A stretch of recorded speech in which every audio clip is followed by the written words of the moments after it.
असे म्हणजे माझा कान पिण्याचा हक्क ज्या कोल्हापुरातील किंवा महाराष्ट्रातील ज्या मान्यवर लोकांना आहे त्यापैकी तिसरा हात ज्याला मी म्हणतोय ते माझे आदरणीय असे आदरणीय लवटे सर, ज्यांच्याबरोबर चळवळीमध्ये आता मी काहीतरी शिकायला लागलेलो आहे नव्यानं, असे आमचे हिरडेकर सर आणि आदरणीय गायकवाड सर आणि समोर उपस्थित सर्व लहान थोर अशा मित्रांनो. खरं तर जगामध्ये सध्या दोन शब्दांची मोठी रेलचेल आहे. त्यातला पहिला शब्द आहे पर्यावरण आणि दुसरा शब्द आहे अभिव्यक्ती स्वातंत्र्य. म्हणजे जगभरचे संघर्ष जर तुम्ही पाहायला गेलात तर त्यातले बहुतांश संघर्ष जे आहेत ते या दोन प्रश्नांच्या भोवती, या दोन शब्दांच्या भोवती गुंफले गेलेले आहेत. आणि बरेचदा पर्यावरण अधिक अभिव्यक्ती स्वातंत्र्य यांची गोळाबेरीज होऊन मोठी संघर्ष तयार झालेले जगभरात आपल्याला दिसत असतात. पर्यावरण आणि अभिव्यक्ती स्वातंत्र्य ह्या जणू काही एकाच नाण्याच्या दोन बाजू आहेत. अशा पद्धतीने देखील जगभरच्या संघर्षांची दिशा नव्याने तयार होऊ लागलेली आहे. आणि अशा वेळेला जगातले 225 पैकी असा एकही देश नाही, असं एकही स्थळ नाही की जिथे ह्या दोन शब्दांवरून काहीतरी रणकंदन सुरू झालेलं नाही, असं अजिबात नाही. म्हणजे दर दिवशी कुठे ना कुठेतरी पर्यावरणावरून काही ना काहीतरी सुरू असतं, संघर्षाची गोष्टी सुरू असतात, संघर्षाची अभियानं सुरू असतात, संघर्षाच्या मोहिमा सुरू असतात. आणि दर दिवशी दरवेळी कुठे ना कुठेतरी अभिव्यक्ती स्वातंत्र्याचा देखील हिरमोड होत असतो, ते कुस्करून टाकले जात असतं. आणि मग त्याच्या विरुद्ध त्या त्या ठिकाणचे विवेकी आवाज मोठे होत जातात आणि मग पुन्हा एक नवीन संघर्ष तयार होत असतो. हे चक्र सुरू झालेलं आहे. त्याला गतकाळ देखील अपवाद नव्हता, आजचा काळ देखील अपवाद नाहीये आणि अगदी उद्याचा काळ देखील अपवाद नसेल. त्याचं कारणच असं आहे, ज्या क्षणी माणूस नावाच्या प्राण्यानं या पृथ्वी नावाच्या एका छोट्याशा ग्रहावर स्वतःचं पाऊल उमटवलं आणि त्यानं इतर प्राण्यांसारखं न वागता त्यानं स्वतःचा जो मेंदू नावाचा भाग आहे त्याला थोडं थोडं विस्तारण्याची गोष्ट सुरू केली, त्या क्षणी या सगळ्या गोष्टी सुरुवात झालेली आहे. म्हणजे पर्यावरण म्हणजे काय, या सृष्टीविषयक एक जे भान आहे, सजग भान ज्याला म्हणतात, त्याला आपण ढोबळ व्याख्येनं पर्यावरण म्हणूया. आणि अभिव्यक्त होणं म्हणजे काय आहे, तर या सृष्टीबद्दलचं जे आपलं जे काही भान आहे, माणसाबद्दलचे जे आपलं भान आहे, विचार आहे, मतं आहेत, ती एकमेकांना सांगण्याचं, स्वतः किमान मांडण्याचा अधिकार म्हणजे अभिव्यक्ती स्वातंत्र्य. माणसाच्या उत्क्रांतीच्या टप्प्यामध्ये माणूस सर्वात पहिल्यांदा हळूहळू एकमेकाबरोबर सहचर्य करायला लागला. त्याच्या वेगवेगळ्या गोष्टी होती, वेगवेगळे माध्यम होती. त्यातून त्याने चित्र काढायला सुरुवात केली. त्या चित्रातनं एक लिपी तयार झाली, त्यातनं एक भाषा तयार झाली, त्या भाषेतनं पुन्हा एक सुसंस्कारित अशा भाषांची वलये तयार झाली आणि जगभरचा माणूस एकमेकाशी संवाद साधायला लागला. मला जे वाटतंय ते इतरांना सांगण्याची त्याची जी एक नैसर्गिक खुमखुमी होती त्याला थोडा थोडा अवसर मिळायला लागला आणि मग माणसाची एक भाषा तयार झाली. मग भाषेची जी माध्यमं तयार झाली, या माध्यमातनं अभिव्यक्ती स्वातंत्र्य नावाचं एक बलशाली असं हत्यार विवेकी नागरिकाकडे आलं. म्हणजे कोट्यावधी वर्षापूर्वीचा माणूस आणि आजचा माणूस याच्यामधलं सर्वात मोठं अंतर आहे. कोट्यावधी वर्षाच्या माणसाला जी काही स्वातंत्र्य नव्हती ती आजच्या लोकशाहीच्या युगामध्ये आधुनिक म्हणवणाऱ्या माणसाजवळ असावी तसा किमान संकेत सर्वमान्य झालेला आहे. असावी तसा संकेत आहे. आता जी शासनं लोकशाही मार्गाने सत्तेवर येतात त्या शासनांचंही सर्वात पहिलं कर्तव्य असतं की त्यांनी आपल्या नागरिकांना ती किमान स्वातंत्र्य बहाल केली पाहिजे. खरं तर स्वातंत्र्य कधी कुणी कुणाला देण्याची गोष्ट नसतेच मुळी, पण तरी देखील ज्या वेळेला आपण लोकशाहीची पद्धत स्वीकारतो आणि एखादं शासन म्हणून आपण त्याला मान्यता देतो, भले ते तुमच्या आवडीचे असेल अगर नसेल, पण लोकशाही पद्धतीनं सरकार जे स्थापन होतं त्या सरकारकडनं आपला पहिला अशी जी आपली पहिली मागणी असते की आम्हाला आमची मतं व्यक्त करण्याचा अधिकार कायम राहू दे, एवढी छोटीशी मागणी असते. सोनम वांगचुक हे जे प्रकरण आहे हे फक्त प्रातिनिधिक स्वरूपाचं प्रकरण आहे.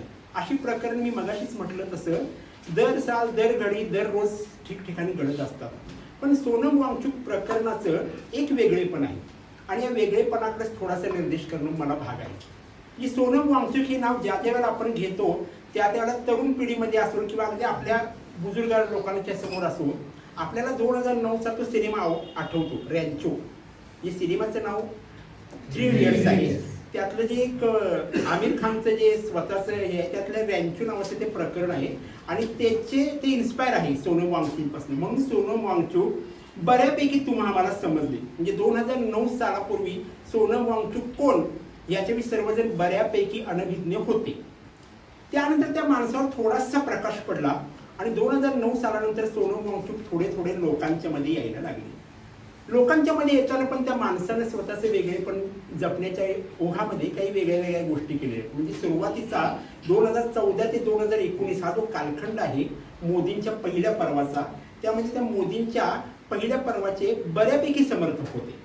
म्हणजे 2019 साली ज्या वेळेला काश्मीरमध्ये कलम 370 हटवलं गेलं त्याचं जाहीर समर्थन सोनम वांगचूक यांनी केलं होतं. आणि त्यावेळेला तुम्ही आम्ही जे स्वतःला विवेकवादी असं म्हणतो त्यापैकी बहुतेकांनी कलम 370 हटवण्याचं स्वागत आपल्या सर्वांनी जरूर केलेलं आहे, पण हटवण्याच्या पद्धतीला आपण विरोध केला होता. दुर्दैवानं सोनम वांगचूकांनी त्या पद्धतीला देखील विरोध केलेला नव्हता. म्हणजे तोपर्यंत ते त्या काळाच्या सरकाराचे बऱ्यापैकी समर्थक होते. 2019ला त्यांना असं वाटलं की ज्या त्याचा 370 कलम हटलेला आहे आणि आता जम्मू काश्मीर हे एक राज्य झालेलं आहे आणि लडाख हे दुसरं राज्य होईल असं जाहीरनाम्यामध्ये भाजपानं लिहून दिलेलं आहे.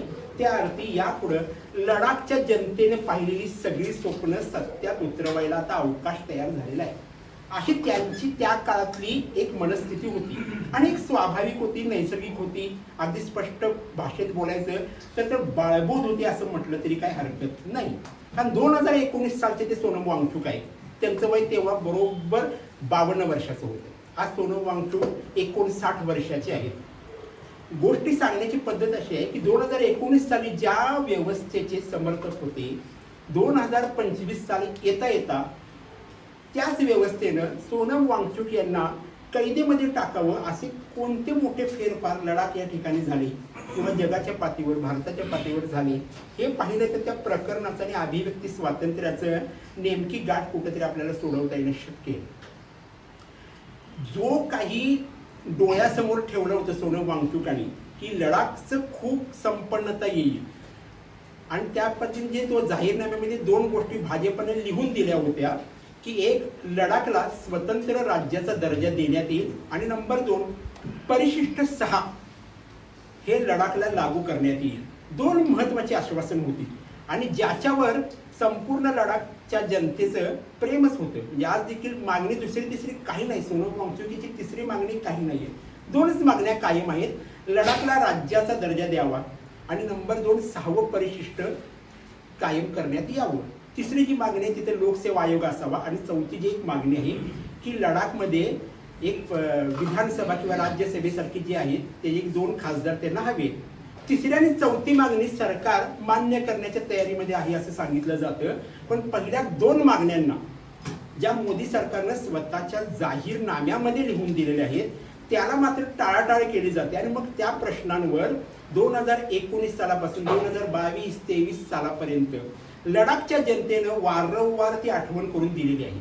2022 सालाच्या वेळेला सोनम वांगचूक त्या सर्व फ्रंटवर उभा राहिलेले आहेत आणि मग तिथनं एक वेगळं वळण सुरू झालेलं आहे. वळण वेगळं अशा अर्थानं आहे सोनम वांगचूक यांचा बाकी कसाही स्वभाव असला तरी सोनम वांगचूक हे आंतरराष्ट्रीय कीर्तीचे व्यक्तित्व आहे. आंतरराष्ट्रीय कीर्तीचं. भले 2009 साली तुम्हाला आम्हाला सोनम वांगचूक समजले असले तरी त्यापूर्वी जगाच्या पटलानं सोनम वांगचूक याची वेगळ्या प्रकारे दखल घेतली होती. तर ह्या आंतरराष्ट्रीय ख्यातीचा असणारा एक कार्यकर्ता हा शब्द जाणीवपूर्वक मी वापरतो.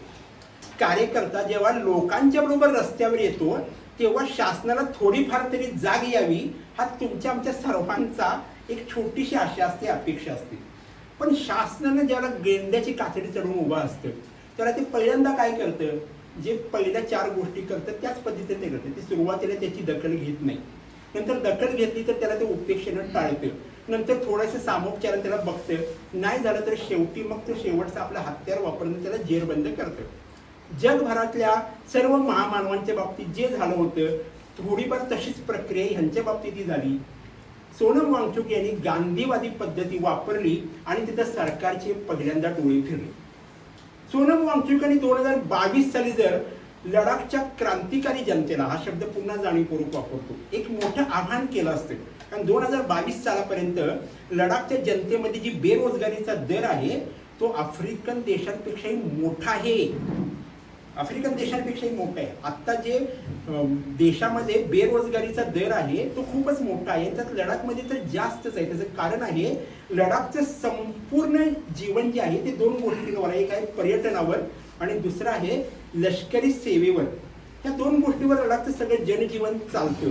आणि ते पर्यटनाची जी गोष्ट आहे, मुळात ज्यावेळेला पर्यटक कमी होतात त्याला साहजिकच बेरोजगारी वाढते आणि लष्करी सेवेमध्ये जाणारी जी प्रांत आहेत ती बरीच कमी झाली. याचं कारण आहे जम्मू काश्मीर नावाचं जे राज्य होतं आणि ज्याच्यामध्ये लडाख समाविष्ट होता, तेव्हा थोड्याफार का असेना पण संधी उपलब्ध होत्या. 2019ला जम्मू काश्मीर स्वतंत्र झालं आणि लडाख स्वतंत्र केलं गेलं नवीन राज्य तयार करून. म्हणून ते गेल्या 7 वर्षात तयार झालेले नाहीये. आणि मग जे फायदे त्या काळच्या तरुणांना थोडेफार असेना, जे थोडेफार फायदे जम्मू काश्मीर फ्रंटमध्ये त्यांना मिळायचे ते देखील बंद झालेले आहेत. परिणामी बेरोजगारीमध्ये मोठी वाढ झालेली आहे. आणि बेरोजगार तरुणाला बाकी काही सुचो न सुचो, त्याला हातात दगड घेण्याचं बरोबर सुचतं.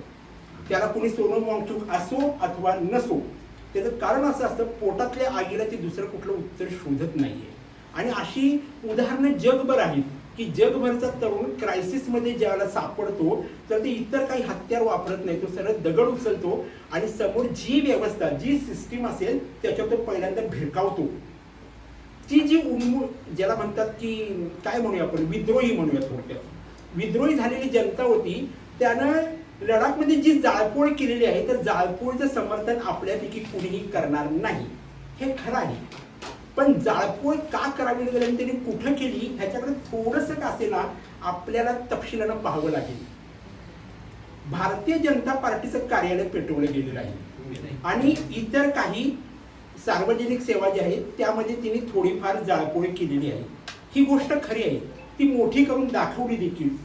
पण ज्या वेळेला जाळपोळ सुरू होते असं कळलं आणि ती घटना सुरू झाली त्या क्षणी सोनम वांगचुक यांनी आपलं उपोषण थांबवलेलं आहे आणि ते एका बाजूला सरकलेले आहे. आणि ह्याचा राग ज्याला शासनाला येतो आणि मग शासन त्या सगळ्या गोष्टीचं खापर ज्याला फोडायचं आहे, सर म्हटले तसं त्याला उगवत्या सूर्याला राजकारणातल्याच बाद करण्याचं एक नियोजन षडयंत्र आखलं जातं आणि मग तो नारळ त्यांच्या डोक्यातून तो फोडला जातो. भाजपचं कार्यालय जाळलं म्हणजे या देशामध्ये भाजपची हजारो कार्यालय आहेत, त्यापैकी एक कार्यालय ज्यावेळेला जाळलं जातं ते देखील इथल्या सत्ताधाऱ्यांना सहन होत नाही. दुसरी गोष्ट, ज्या कार्यालयीन सेवेच्या मध्ये तिने मोठा गोंधळ घालून ठेवला होता त्याची त्यांनी दुसऱ्या दिवशीपासूनच स्वच्छता वगैरे सुरू केली होती लडाखच्या लोकांनी. म्हणजे विश्वंभर चौधरी सारखे महाराष्ट्रातले एक विचारवंत माणूस त्या 4 दिवसाच्या काळातच लडाखमध्ये होता. त्यांची एक रितसर अशी मुलाखत तिथे आलेली आहे. जे जे पर्यटक आले होते त्या दिवसात देखील लडाखमध्ये त्यापैकी एकाही पर्यटकाला त्यांनी इजा केलेली नाही. उलट त्या पर्यटकांनी त्या हॉटेलमध्ये जे जे शक्य आहे ते त्यांना पुरवून त्यांची सेवा बजावली गेलेली आहे. रोष कुणाच्या विरोधात आहे तर रोष केंद्र सरकारच्या विरोधात आहे आणि हा रोष एका दिवसात तयार झालेला नाहीये. 2022 सालांपासून ह्या सोनम वांगचुक यांनी गांधीगिरी पद्धतीने जवळपास 3 उपोषणे केलेली आहेत. 21 दिवसांची 3 उपोषणे केलेली आहेत. लेह ते दिल्ली असा 1000 किलोमीटरचा प्रवास पायी चालत गेलेली आहेत ही माणसं. मागणी पुन्हा एकच आहे, पण ती स्वतःची मागणी नव्हे. मागणी आहे भाजपाच्या जाहीरनाम्यामध्ये जे तुम्ही लिहून दिलेलं आहे की स्वतंत्र राज्याचा दर्जा लडाखला देण्यात येईल आणि नंबर 2 परिशिष्ट 6 आम्हाला लागू करा. ह्या 2 मागण्या आमच्या मान्य करा. चुकीचं काही नाहीये, पण राज्याचा स्वतंत्र दर्जा दूर राहिलेला आहे आणि परिशिष्ट 6 हा यातला सर्वात कळीचा मुद्दा आहे ज्याच्याकडे आपल्याला पुन्हा एकदा तपशीलवार बघितलं पाहिजे. भारतीय राज्यघटनेमधलं परिशिष्ट 6 जे आहे ते आदिवासी समाजाला म्हणजे अनुसूचित जमातींना लागू आहे मुख्यतः. म्हणजे मेघालय, आसाम आणि बहुतेक मला वाटते नागालँड काहीतरी आसाम, नागालँड आसाम ह्या लोकांना म्हणजे ह्या भूप्रदेशांनाच फक्त 6वं परिशिष्ट लागू आहे. आणि तिथं असणाऱ्या आदिवासींच्या जमिनी खरेदी करताना फक्त तिथल्या त्या लोकांनाच खरेदी करता येतील असं त्याच्यामधलं एक महत्वाचं कलम आहे. लडाख मधल्या लोकांनी तिथल्या जमिनी खरेदी कराव्यात आणि त्यांच्यात तो व्यवहार व्हावा अशी लडाखच्या जनतेची रास्त इच्छा आहे. मग त्याला भारताचं शासन ते लागू करून मोकळं का होत नाही? मोकळं होत नाही याचं कारण असं आहे, सध्याचं जे भारताचं शासन आहे त्याचा चेहरा जरी मोदी असला तरी त्याचा मुख्य करता करविता कुणीतरी भांडवलशाह अंबानी आणि अदानी नावाचेच इसम असतात आणि त्यांना लडाखच्या भूप्रदेशामध्ये त्यांची रुची वाढली गेलेली आहे. म्हणजे जगभरची जर तुम्ही उत्खनन बघितलेली असतील, जगभरात आता जमिनीवरचं काढून झालेलं आहे, जमिनीच्या खालचं आता काढायचं आहे आणि जमिनीच्या खाली जे वर्षानुवर्ष मानवी संस्कृतीने घालून दिलेली खनिज आहेत, हा यातला सगळ्यात मोठा कळीचा गोष्ट आहे, जे हितसंबंधाची गोष्ट आहे. अगदी सोपं उदाहरण तुम्हाला सांगतो.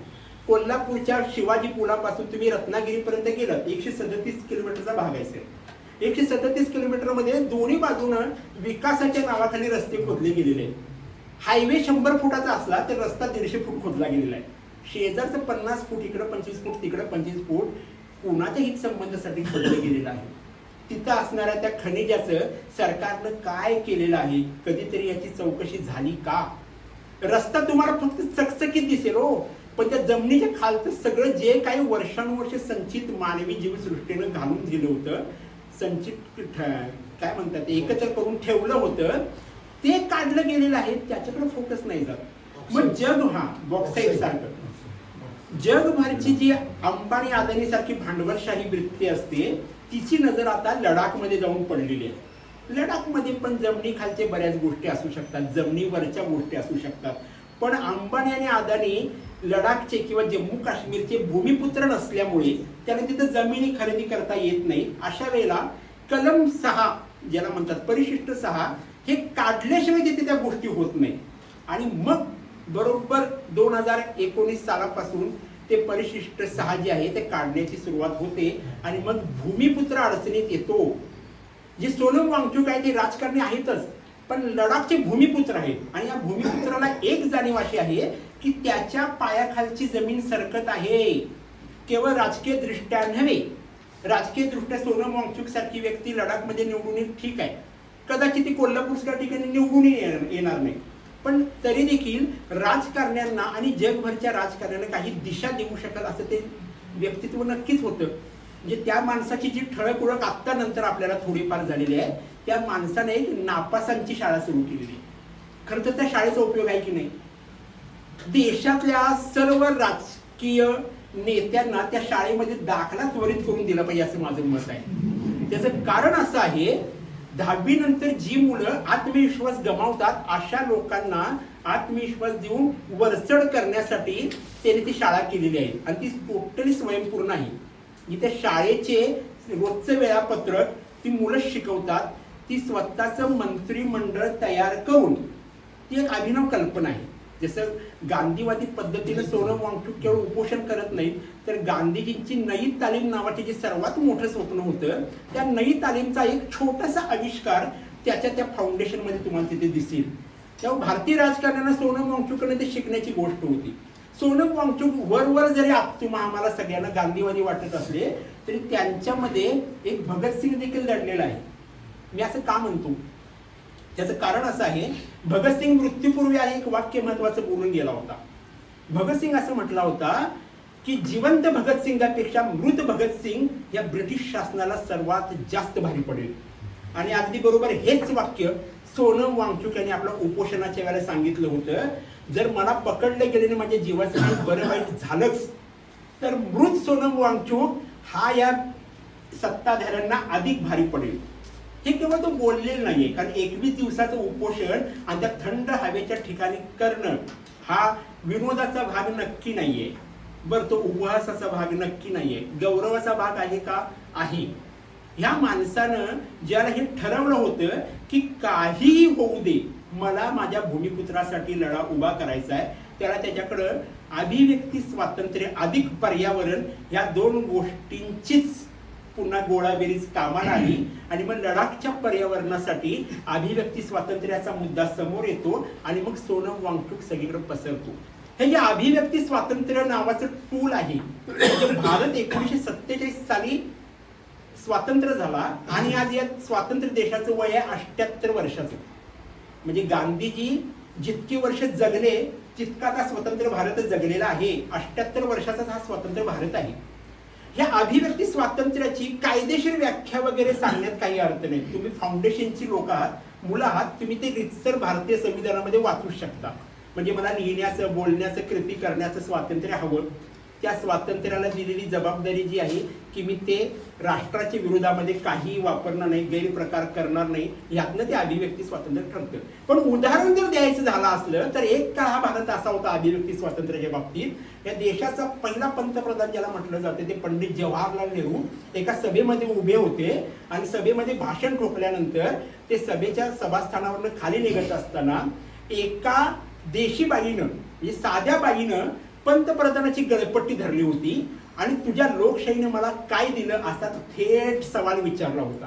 एक साधी सुधी बाई देशाच्या पंतप्रधानाचा गळा धरते, गळपट्टी धरते. म्हणजे त्या काळातले पंतप्रधान होते ते आपल्याभोवती झेड सुरक्षा घेऊन फिरणारे नव्हते, कारण ते भिणारे नव्हते. जो भीतो तोच आपल्याभोवती सुरक्षा घेऊन फिरत असतो सगळीकडे.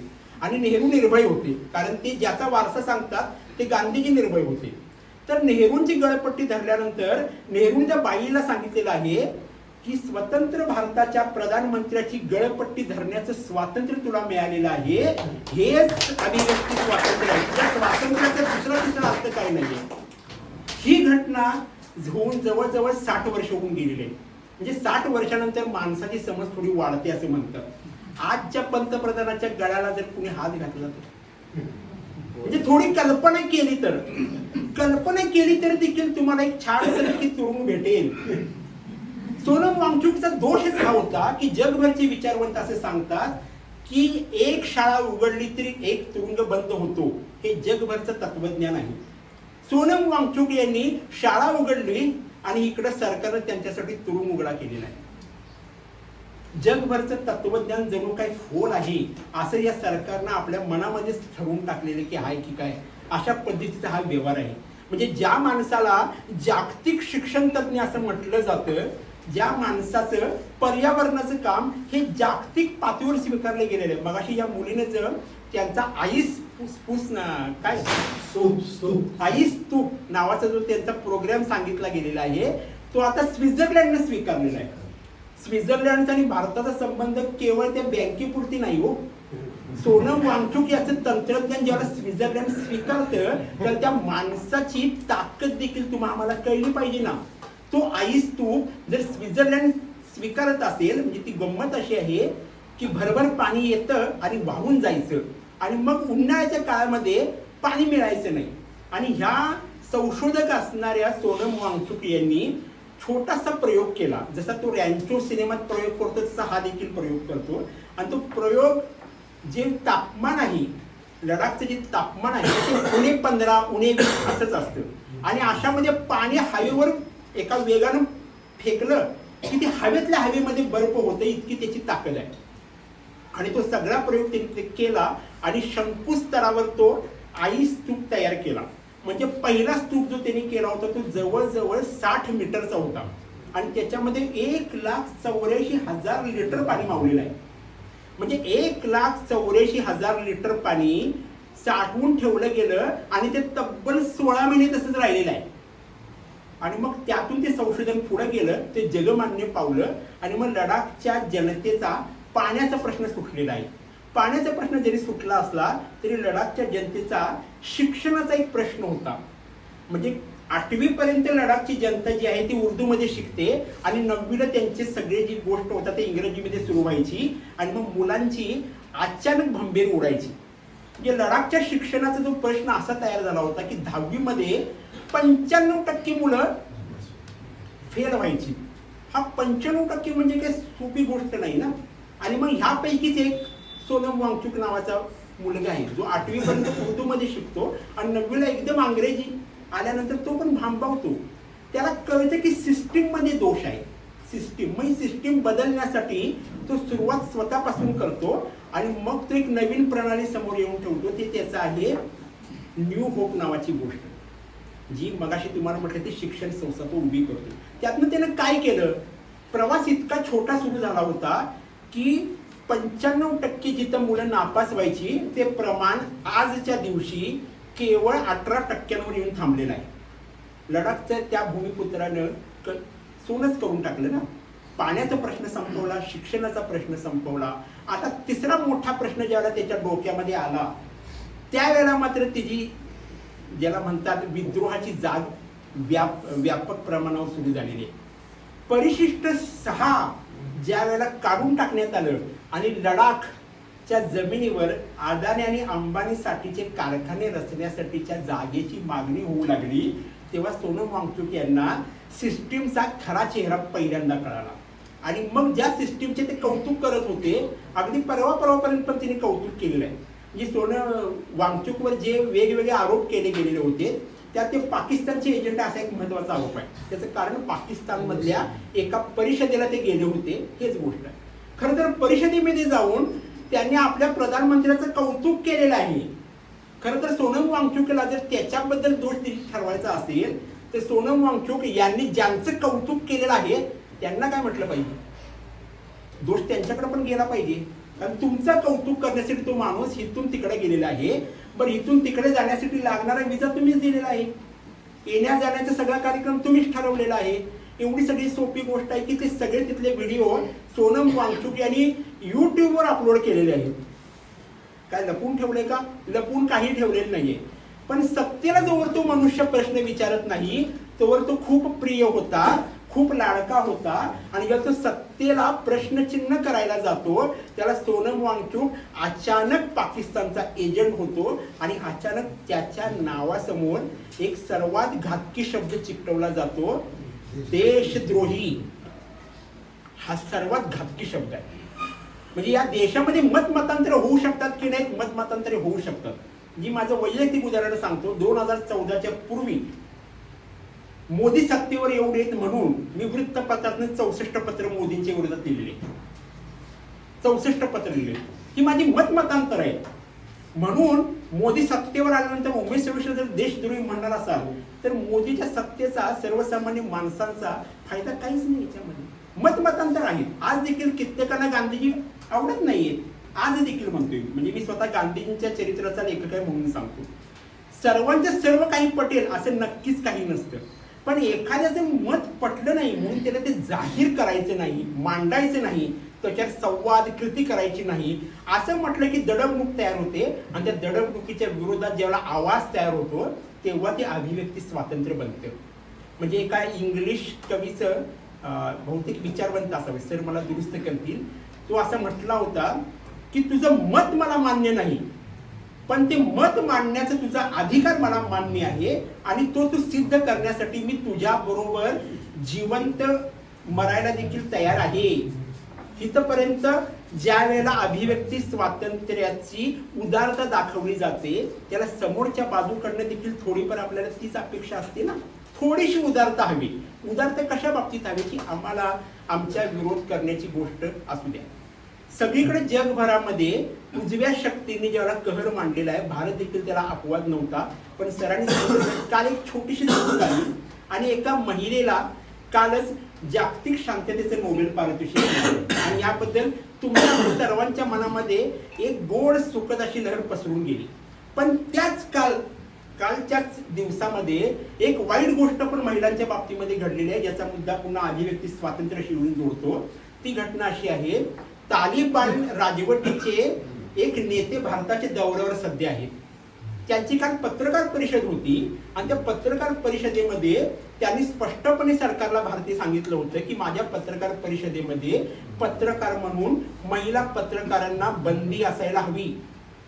या देशाचं दुर्दैव असं की या देशाच्या परराष्ट्र मंत्र्यानं ती त्यांची अट मान्य केली आणि फक्त पुरुष पत्रकार असणाऱ्यांच्या समोर ती पत्रकार परिषद झालेली आहे. लज्जास्पद बाब आहे.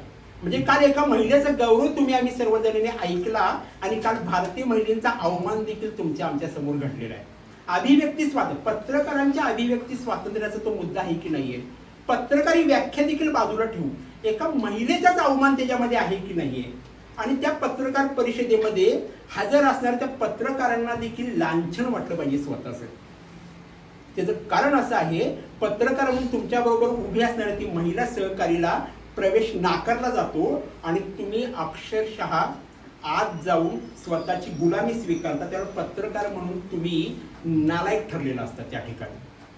की कुठंतरी बोललं पाहिजे, बोलण्याचं स्वातंत्र्य असलं पाहिजे, त्यालाच ते अभिव्यक्ती स्वातंत्र्य म्हणतात.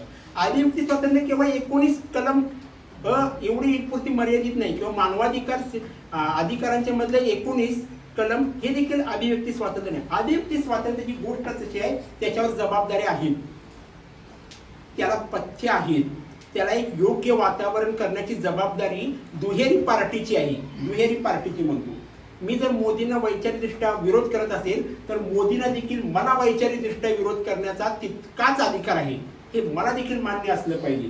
हे समसमान पातळीवर अभिव्यक्ती स्वातंत्र्य चाललं पाहिजे. मोदींनी सोनम वांगचुकच्या विरोधामध्ये 1 दिवसाचं जरी उपोषण केलं असतं, केवळ 1 दिवस एखाद्या गुहेमध्ये जाऊन तो मनुष्य थांबला आणि त्याची 24 तासाची सगळी आपण कॅसेट बघितली की नाही, आणि 21 दिवस एक व्यक्ती त्या राज्याच्या मागणीसाठी आपलं उपोषण करते, त्याची बातमी देखील माध्यम आमची दाखवत नाहीत. उलट त्या माणसावर तो पाकिस्तानचा एजंट आहे, तो चीनचा एजंट आहे, तो देशद्रोही आहे अशी नसती कलमं लावली जातात आणि त्याला चहूकडनं जेरबंद केलं जातं. तेव्हा सोनम वांगचुक यांच्याशी आपल्याला इतर कुठल्याही पातळीवर थोडेफार मतभेद असू शकतात, आहेत. प्रत्येकाचेच प्रत्येकाशी मतभेद असतात आणि हे जिवंतपणाचं लक्षण असतं. पण अभिव्यक्ती स्वातंत्र्याची एक महत्वाची गोष्ट जी आहे, त्याच्यामध्ये ज्याला सोनम वांगचुक सारखा एक कार्यकर्ता ज्याला अडचणीत येतो, तेव्हा समजायचं सोनम वांगचुकच्या नंतर पाठीमागचे कुठलाही कार्यकर्ता सुरक्षित असणार नाही. कारण राष्ट्रीय सुरक्षा कायदा त्या माणसाला लावला गेलेला आहे, रासुका. इतका खतरनाक, म्हणजे राष्ट्राला ज्या व्यक्तीचा अभिमान वाटायला पाहिजे ती व्यक्ती या राष्ट्रासाठी धोकादायक आहे असा मेसेज तुम्ही बाहेर पाठवलेला आहात. आणि त्यासाठी ही सबळ कारणं कोणतीही दिलेली नाही आहात. म्हणजे आज सोनम वांगचुक जोधपूर तुरुंगामध्ये स्थान बदल एवढीच गोष्ट तुम्हाला मला ठाऊक आहे. त्यांच्या पत्नीला त्यांना फोन देखील करण्याची परवानगी नाहीये. तिने सुप्रीम कोर्टामध्ये अर्ज करावा लागतो की त्यांच्यावर किमान मला फोनवर बोलू द्या. सोनम वांगचुक आज कोणत्या परिस्थितीमध्ये असेल याची कल्पना देखील न केलेली बरी आहे. कारण तिच्या पत्नीने ज्या 2 मागण्या सुप्रीम कोर्टाकडे केलेल्या आहेत, त्यातली पहिली मागणी अशी आहे की मला त्यांच्याबरोबर फोनवर किंवा प्रत्यक्षात भेटू द्या, आणि नंबर 2 त्यांच्यासाठी उपयुक्त असणारं सर्व काही द्या. काय सर्व काही? 2 वेळेचं व्यवस्थित जेवण, त्यांना गादी आणि त्यांना वर्तमानपत्र. म्हणजे 1928 साली सरदार भगतसिंगनं राजबंद्यांसाठी ज्या मागण्या केल्या होत्या की आम्हाला माणूस म्हणून वागवायचं, तीच मागणी स्वातंत्र्याच्या 78 वर्षानंतर एका कार्यकर्त्यासाठी त्याच्या बायकोला करावं लागणं हा या स्वातंत्र्याचा अर्थ आहे का? हा प्रश्न विचारला गेला पाहिजे. म्हणजे तीच मागणी आहे, मागणी कुठलीही वेगळी नाहीये. गांधीवादी पद्धतीनं जगणारा, भगतसिंगच्या विचारानं लढणारा सोनम वांगचुक असुरक्षित असेल तर या देशातील तुम्ही आम्ही सर्वजणच एका असुरक्षित भवऱ्यामध्ये फिरतोय. ही जी फाउंडेशन आहे ही उद्या सरकारी नोकरदारांची फाउंडेशन असेल, बरोबर ना? तुमच्या समोर पण बाळांनो अशी वेगवेगळी प्रकरणे येतील. एका बाजूला तुमच्याकडे सरकारचे नियम असतील आणि दुसऱ्या बाजूला तुमच्याकडे एक मन असेल जे या फाउंडेशननं तयार केलं असेल, जी तुम्ही खूप सारे अभिव्यक्ती स्वातंत्र्याचे किस्से, घडामोडी, चर्चा, संवाद ऐकले असतील. तुमची द्विधा मनस्थिती त्यावेळेला होईल, तर तुम्ही निर्णय कोणता घेऊ शकणार आहात. एक विवेकी माणूस तुमच्यामध्ये दडलेला असेल तर तुम्ही नक्कीच त्या चौकटी थोड्या ढिल्या कराल, थोड्या लवचिक कराल आणि त्या ठिकाणच्या प्रत्येक आंदोलकाला समजून घ्याल तुम्ही. म्हणजे कलेक्टर तुमच्यापैकी जर एखादं कोणीतरी झालं आणि मी उद्या मोर्चा घेऊन तुमच्या दारात येऊन थांबलो तर उमेश सरोशेला अटक करण्यासाठी तुमचं मन धगावेल का? कठोराने जर म्हणजे निर्णावलेले असाल तर पहिल्यांदा मला अटक करालच. पण थोडंफार या विजयश्री फाउंडेशनचं किंवा सुनील कुमार लवटे मंचाचं थोडंफार जरी तुमच्या डोक्यामध्ये आज बसलं तर तुम्ही किमान मला चर्चेला बोलवा. तुझा मुद्दा काय आहे ते मला सांग म्हणाल. त्या मुद्द्यावर काय इष्ट आहे, काय अनिष्ट आहे हे मला तुम्ही तोंडावर सांगाल. माझं जर काही चुकत असेल तर तुम्ही मला त्याच वेळा बजावाल, पण माझं काही बरोबर असेल तर ते स्वीकारण्याची मानसिक तयारी देखील तुमची असली पाहिजे. हेच तर या फाउंडेशनचं कार्य असायला पाहिजे. सोनम वांगचुक बरोबर सरकारनं संवाद करावा, एवढी छोटीशी आपली सर्वांची मागणी आहे. संवाद करा. त्याची मागणी मान्य करणं न करणं पुन्हा वेगळा अधिकाराच्या गोष्टी. जर सरकार ती मागणी मान्य करणार नसेल तर पुन्हा लडाखच्या जनतेला आणि प्रत्येक भारतीय नागरिकाला त्या विरोधामध्ये आवाज उठवण्याचं स्वातंत्र्य आहेच.